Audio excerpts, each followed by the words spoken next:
Silver Screen. This episode is a Christmas special, and I'm delighted to be joined once again by Chase Johnson Lynch. Thank you for having me back there, Jamie. I mean, really enjoyed what you're doing with the Silver Screen and looking back at old films, TV, that kind of stuff. I think it's good. I think there's a big mark for nostalgia and stuff, because you know that kind of informs where we're going with art. You know, looking back and kind of wanting to, like, for instance, like J.J. Abrams was such a big fan of Star Wars, and that's what sort of led him to direct the Force Awakens and stuff. Okay, so with this being a Christmas themed episode, if we start with television, what was in America in like the 60s, 70s, 80s, what would TV be like at Christmas? Would everything become very Well, I mean, America has the whole big, publicity machine behind Christmas and Santa Claus. I mean, I remember when I was in school and we used to study around Christmas around the world and all these different kind of customs and everything. But America's really had mined the whole Christmas machine, snow, Christmas carols, decorations and everything. So it was a requirement that every Christmas time, especially after Thanksgiving, which is the end of November, that there will be a series of Christmas movies. It's the feel-good time of the year. So we always had that. I would say that tradition is going back way back. But I mean, if I really had to kind of pinpoint, some early Christmas films, I mean, obviously it would begin with It's a Wonderful Life, Capra, and that was like 1947. I mean, I think, believe it or not, rumor has it, when you look and study film, is that it wasn't even a success. No, it wasn't, was it? It found its audience in TV, I think. Exactly. It became one of those traditions that every year that people started to watch. I mean, because before we had cable, everybody was just kind of like retreading films over and over again. I mean, it's funny that even cartoons were played in the cinema. The Flintstones or Bugs Bunny. Bugs Bunny started. They all started out in the cinema, and then they just was retread on television. This whole little magic box. So It's a Wonderful Life was always a tradition. Miracle on 34th Street. Fantastic. I mean, if you take that old Mel, like if you listen to that story about Virginia, there is a Santa Claus. I mean, to have like little Natalie Wood, as the little girl who doesn't believe. To me, I mean, that was amazing. It was required filming, watching, and all that. And so, I mean, those two are, I think, are really the big highlights when you go back. But then there would always be also, you have to say, Alice's Sim version of Christmas Carol. Obviously. There's nothing else that compares to that. Absolutely. I think, particularly in America, what they get so well is the idea that sort of the picture box kind of, chocolate box kind of idea of Christmas. If you know what I mean, like if you look at a painting of Christmas, American filmmakers were able to translate that onto screen. If you know what I mean, it kind of it captures the idea of like what we. There's always like the Santa Claus. There's always good family. There's always the tradition of people sitting around a table eating and sharing together. And then it always would throw up to people like, well, my family's not like this, and we don't do that. And it was kind of like, well, we want to aspire to that. So then people will get together on Christmas, and that's what we would have a lot of. And it's strange because Thanksgiving was only a month before. So Thanksgiving would be the big tradition to get together for Thanksgiving, sitting around the table and stuff. And then a month later, oh man, we got to go over to my cousin's house again. I mean, seriously. But look, this is the last time of the year, and we all have to see them for another like 6-8 months, right? You know what I mean? I mean, because that's all we did. Well, Thanksgiving, then Christmas, we're sitting around. And because the funny thing is that, I mean, not to go off topic for Christmas, but Thanksgiving, I mean, because the two are kind of closely tied together, is that Thanksgiving became a tradition of kaiju films. King Kong versus Godzilla. Oh, right, King Kong versus Godzilla was a big movie that would come on Thanksgiving. Because what we would do is, because we watched every Thanksgiving, there will always be somebody, like for me, it'd be my big brother, who'd be dubbing the voices. King Kong. The big fight between King Kong and Godzilla. What? No, what? Like what do you mean? What I mean? So you had that. You had that to look forward to. And then you had the Christmas movies and stuff, to watch. Did you watch, as a child, do you remember the Jeffersons Good Times crossover? Which crossover? No way. Yeah, they did a crossover, a Christmas special where Jimmy Dynamite Walker. Right. He meets the He gets working for the Jeffersons. I think like mowing the lawn or something. And they put them back together like because I think Jeffersons had finished on NBC and had gone to ABC, so that would be able to like do it. Wow. Because I know that Esther Roll, who was the mom on Good Times, came from Maude. That's right. Yeah. And Maude was Edith's cousin. Yeah. So that makes sense. Yeah, because it that does make sense. I mean, that's just weird. Did you pick that out? That is so wow. Do you know something about like spin-offs and all that? If you look at Happy Days, must have about 10 spin-offs. It's Morgan Mindy, Laverne Shirley, Johnny Loves Chachi, Out of the Blue. I've been looking for the intro Out of the Blue for the longest time, and it's like because there was that period of Happy Days when they did that. And did you know that Happy Days itself was a spin-off? Yeah, what was it? Was it from American? No, it was big. What was it a spin-off? Love American Style. That's right. Yeah. It was so because Richie was he was already a big star because he was a child star, but then he did American Graffiti, but he ended up doing like this little 5-10 minute episode on Love American Style where him and Potsy went to go and like hook up with some babe. I heard that, and then that spun off into Happy Days.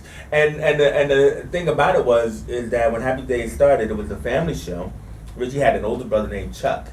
And Fonzie was just like this kind of like cool dude. He had a blue windbreaker, and he never talked. That was his silence, completely silent. Yeah, and he was just like, hey, don't mess with him and stuff like that. Yeah. But what happened was Chuck got shipped off to the army. Yeah. And then Fonzie got a black jacket and took over the show. He was the breakout success, wasn't he? Yeah. Do you know what? Andy Winkler said that Sylvester Stallone was a big influence on his performances to Fonzie because they'd done loads of Flatbush together. Yeah. And I mean, because he was very much of a milquetoast type of guy in real life and everything, and he was in the Lost Flatbush, like you said, and stuff, and playing in the gang. So it's kind of like funny how he got picked to be this, sort of tough guy in Happy Days. Happy Days over here was like it finished in like '84 in America. We were still getting like new episodes in '97 over here. That's crazy. Well, it was strange because they also in the later years they had Heather O'Rourke, who was the girl in Poltergeist, and like I was thinking of Heather. What's her name? Heather Locklear. I apologize for doing that face about Heather O'Rourke. But they also Happy Days in its later years also was the show that coined the phrase "jump the shark." Yeah. Do you want to explain what jump the shark is? So what's funny is that like when the show is dying, and usually they say it's the Ted McGinley effect. Anytime you add Ted McGinley to the show, right? And he was on there. But no, so there was an episode on Happy Days where it's like, what are we gonna do? And so they say, all right, why don't we have Fonzie go on skis, like water skiing, and it's a stunt where he jumps the shark. And you're like, what? Because remember, he had also previously did the Evel Knievel episode. That's right. So it was like, okay, so they put Fonzie on skis. He was like Batman in the Bat Surfer, when Batman had the shorts. So he had these shorts on, but he kept his leather jacket on. You have leather boots as well, or something attached to these? He had the leather boots, his blue shorts, and his leather jacket on, and he was on water skis, and he had to jump a shark. And like people felt that, when that happened, the show's over. Yeah. And so that term ever was immortalized as whenever a show is at its end and it doesn't have Ted McGinley in it, then it probably jumps the shark. I like the way that phrase was being adapted in recent times to nuke the fridge, which is a reference to Indiana Jones and the Kingdom of the Crystal Skull, where he hides in a fridge in the middle of a nuclear holocaust. And it's just some reason, although Indiana Jones might be immortal, but we'll get back to that. Yeah, okay. Okay, so Chase, before we finish, do you remember the Happy Days cartoon as well? Yeah. I have to admit, I did watch Happy Days Go to Space. Yeah. I think they did the Malcolm Indy cartoon, as well. No, it was the Archies, Happy Days, Josie and the Pussycats. I don't think Mark and Mindy was a cartoon though. Maybe I'm being mistaken there, but They could have been on Happy Days. Probably, yeah. That was spin off into endless. The Simpsons is considered a spin off of the Tracy Ullman show, isn't it? It is. It's not considered. It is. It is a spin. It actually was a 5-minute segment where they weren't yellow, they were green, and like puke green, like yellow puke green, and they were like a segment on the Tracy Ullman show, which was one of the pioneer Fox shows. So Fox was kind of like your Channel 5 over here, where we only had 3 main channels, but we had like 2 subset channels, Channel 9 and 11. But then we were given, like in the 80s, a 4th channel, right, a 4th network, which was Fox. Fox. And so they had Tracy Ullman, Married with Children, and a show called Boys Will Be Boys, but nobody ever remembers. So the big success was Married with Children. Oh yeah, that was Ed O'Neill, man, come on. Yeah, fantastic. Yeah, Who's on the Modern Family now? So. That's true. Yeah, that was remade over here. Yeah, and Russ Abbott Russ Abbott was an 80s a comedian, like in the 70s and 80s. It was remade over here. But what, Married with Children? Yeah, I forget it was called something like he's the boss, but it was something along those lines. He's the boss, because that was like Tony Danza, who was the boss. Well, that was remade into The Upper Hand, which was dreadful. Oh God! And in fact, the Golden Girls was remade into something called Brighton Bells. Oh God! It gets worse and worse. You know, it was better when we, as the Americans, remade your British shows, as opposed to you trying to remake the American shows. We shouldn't remake anything that's American, because it's clearly, it's clearly American and clearly over your head, or under your feet, whatever way you want to look at it. It's jumped from the fridge. No. So, anywho, what about films that kind of like set at Christmas, but not necessarily like Die Hard and like. Yeah, I mean, it was funny, because like my son wanted to have this tradition where every day we would watch a Christmas movie, and then like when I mentioned Die Hard, he goes, "That's not a Christmas movie." It's like, it is. Just like Invasion USA is a Christmas movie, Exactly. I mean, with Chuck Norris and and Lee Majors, you know what I mean? The day the reindeer died, or the night the reindeer died. Oh yeah, that was Scrooge. That was fantastic. Oh, what, with Bill Murray? Yeah. No. I mean, Scrooge was all right. I mean, that's what I'm trying to say about Alistair Simmons. Like, there is no other Christmas Carol to me than that. And my mom still watches it every year and everything, and it was force-fed watching in our house. And when they had so many different versions of this same story, I mean, even when they did the TV versions, like on The Odd Couple. Do you remember The Odd Couple? Oh yeah, that was The Odd Couple. With and they did their version, and Jack Klugman's walking around like this, with the kerchief on his head, and I mean, it's just really funny. What a brilliant duo, Jack Klugman and Tony Randall were together. Fantastic. I mean, they don't seem to have gone on the road, and they did just. No, they didn't, but they could have. I mean, they were really a Hope and Crosby type of duo. I mean, like, that was magic.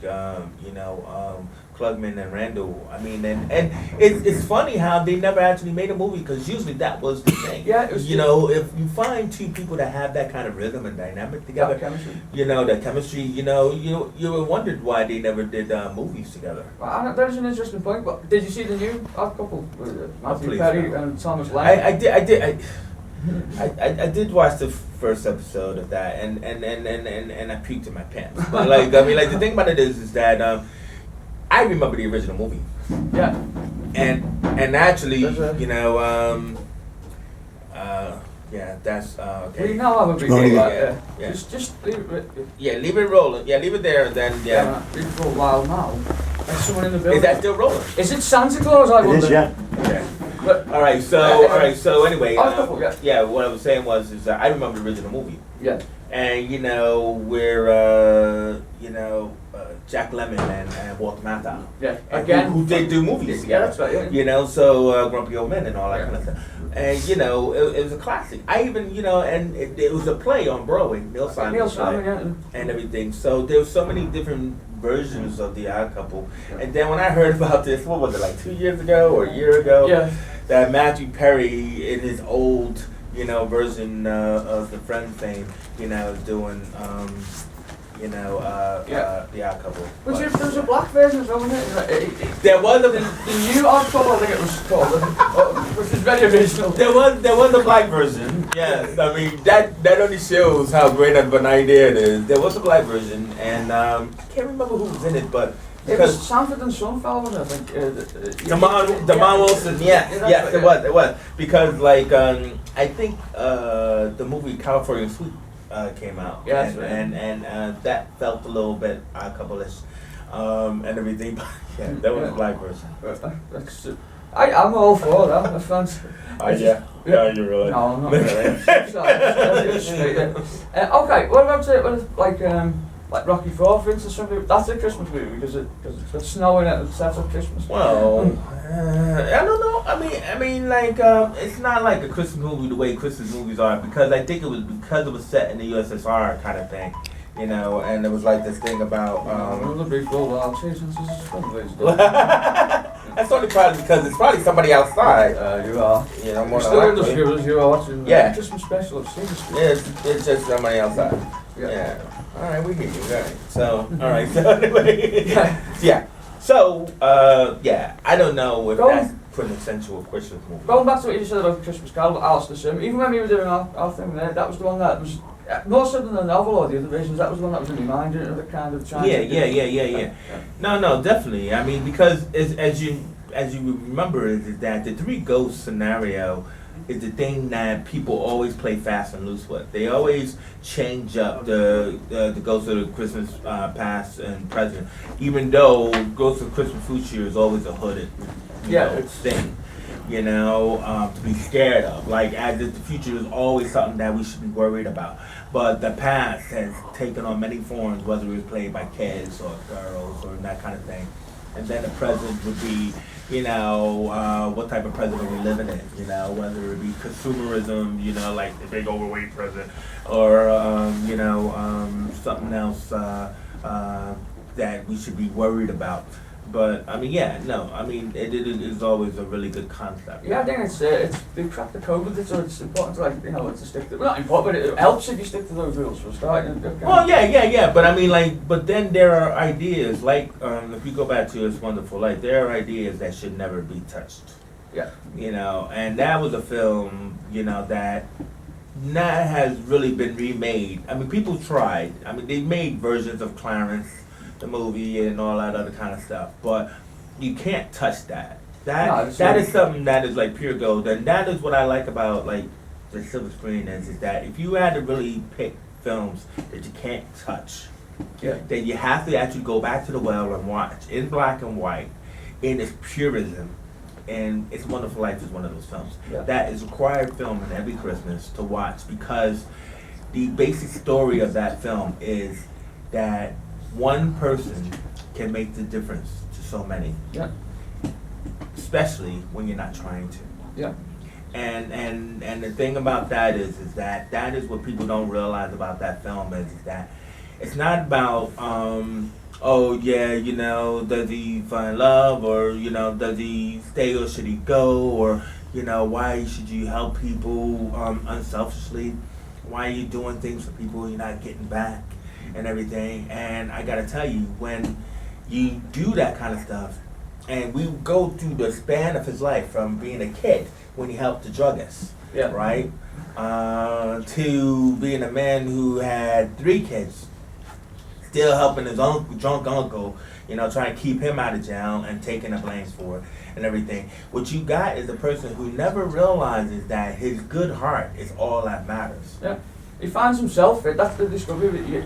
Well, yeah, because he's now actually reversed. He's able to come through the mirror and look at his life and see how he has affected everyone, including himself, and see the fact that look what would have happened to people if you didn't help. Yeah. If you didn't do this or you didn't do that, this is what would have happened.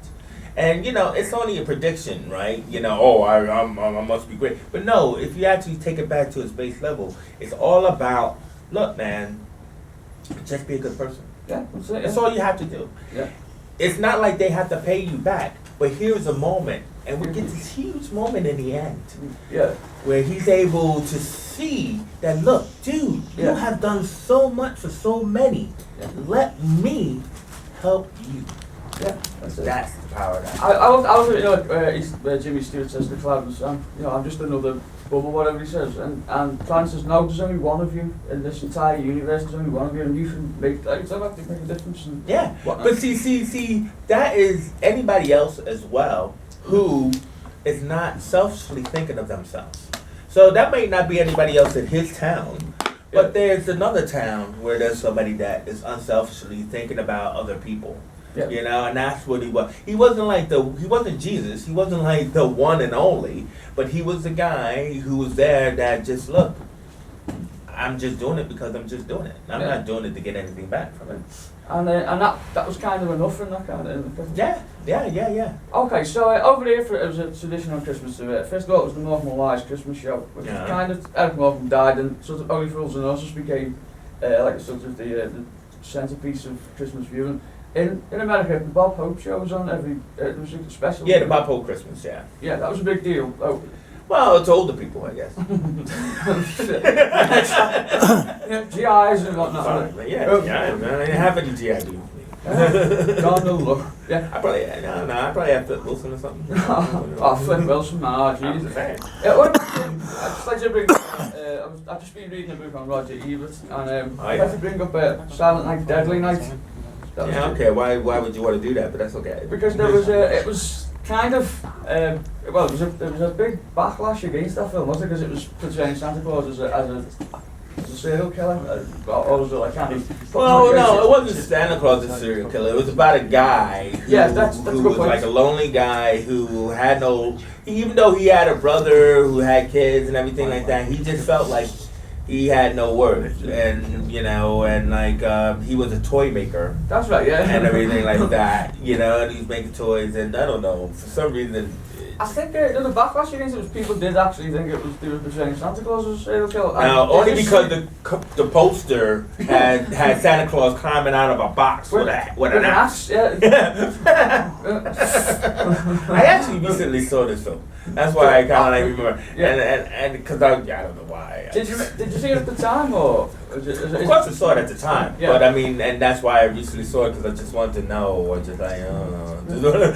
I mean, it probably disturbed me just like it was supposed to do. Yeah. You know? It's kind of like Krampus. Right, yeah. You know what I mean? And, you know, where people feel for some reason, instead of giving people these nice, sweet films, let's give them a horror film. Yeah. And that's what Silent Night, Deadly Night was at that time. Yeah, so now we got Krampus, where we got, hey, there's an evil devil that's like, you know, trying to tell people, you know, terrible movie. I think we've been getting ripped off for about 12 months with our sideshow section. There's obviously, when we did sideshow last year, this Killer Clown. We seem to have opened the door that like other clowns. Well, no, there was always a Killer Clown. I know, yes, but I'm just taking more credit than that. Okay, so growing up in New York and America, what was like, how did TV and film at Christmas time play a part in that? Was it a pivotal part, or was it like something you ignored for the? No, I mean, it was what it was. I mean, like, the deal about it is that television back then wasn't like such required viewing as it is now. Now it seems to be so empty, because if you think about it, I think, well, here in England, I think what we're noticing is that people work really hard on these reality shows, and that they come to an end around Christmas time. So, you know, we got these 3 weeks of crap and nothing to watch, you know, and it's horrible. And, you know, you got this thing called the Christmas Channel, which is even worse. That will show you what kind of stuff came out of America back in my time, because these would be these old films on the Hallmark Channel, or I don't know, the Andy Williams show and stuff like that. No, I'm talking about these crappy TV movies. These crappy TV Christmas movies. You're like, where did they come from? And they come from America at the time when we used to make these kind of crap like a machine. You know, they used to just roll them all out and stuff. James, can you press that record button on there for me? Stuff. This is James, fellow essential. I just know, just for the record, I know exactly what you mean.